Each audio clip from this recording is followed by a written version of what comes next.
Hi, welcome back to NGN. I'm Julian, and I'm here with Rand Miller, one of the two-headed beasts that developed Myst, you and your brother Robin, and now he's back to talk about Cyan VR, right? Yeah, we did a Kickstarter for Obduction.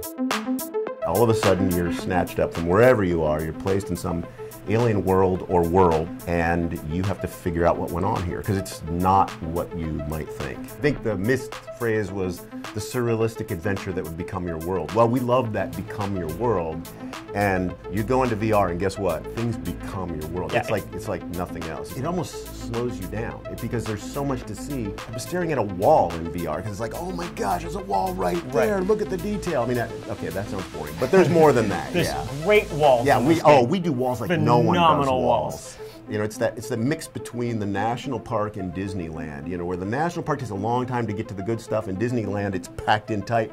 We kind of, you know, do a little of both there. I think. So some exploring, some goodies, some surprises at the end of the rainbow. A perfect balance. Gotcha. So NVIDIA's developed all these tools for making VR more realistic. Has that helped you as a developer to actually create the world you're trying to sculpt? Oh, yeah. This stuff is hard. It's like getting frame rates that don't make you sick is hard, especially when our worlds are rich. So we need everything we can get. The simultaneous multi-projection is incredible. Without people even noticing what's going on, we're getting increased frame rate. And that's so important because, I mean, I don't know what systems people are going to have, but if we can bump down that low end as well, that's a huge thing for us. So it's making this experience more accessible. It's not just that niche VR thing like VR was when it very first came out. Absolutely. Yeah, and on top of that, if people are exploring these worlds and they really want to capture the beauty of it, now there's this tool, Ansel, where they can actually, you know, frame shots and really kind of make themselves the Ansel Adams of this virtual reality world. So is Obduction going to have Ansel enabled on it? Yeah, absolutely. In fact, I think Ansel is one of those things that we kept like beating our heads against the walls. Like, okay, we got to have some way to like capture this. There's got to be some way to capture this, and it's just that's not an easy thing. I mean, it sounds so easy. I want this to capture, you know, 360 3D. No, you just don't do that. And if you start thinking about it, no, I can turn my head anywhere and I get 3D and 360. No. This is hard.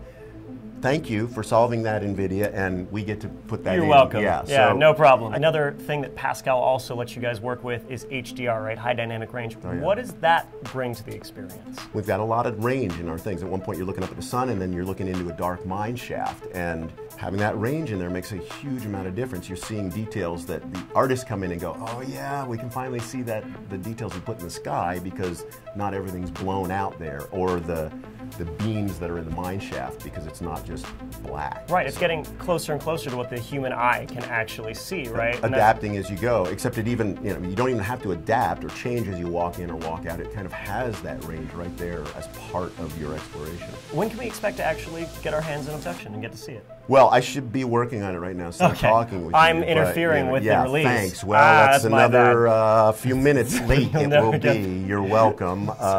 It's the end of July. July 26th is the official release date. July 26th and now 5 minutes. And 5 minutes. Yeah, July 26th and 5 minutes. Brilliant. I'm really looking forward to it. It sounds like a worthy spiritual successor to such a classic game that still everybody talks about to this day. It's been an absolute pleasure to meet you. Rand Miller of Cyan VR, thank you so much, guys. Awesome. Thanks.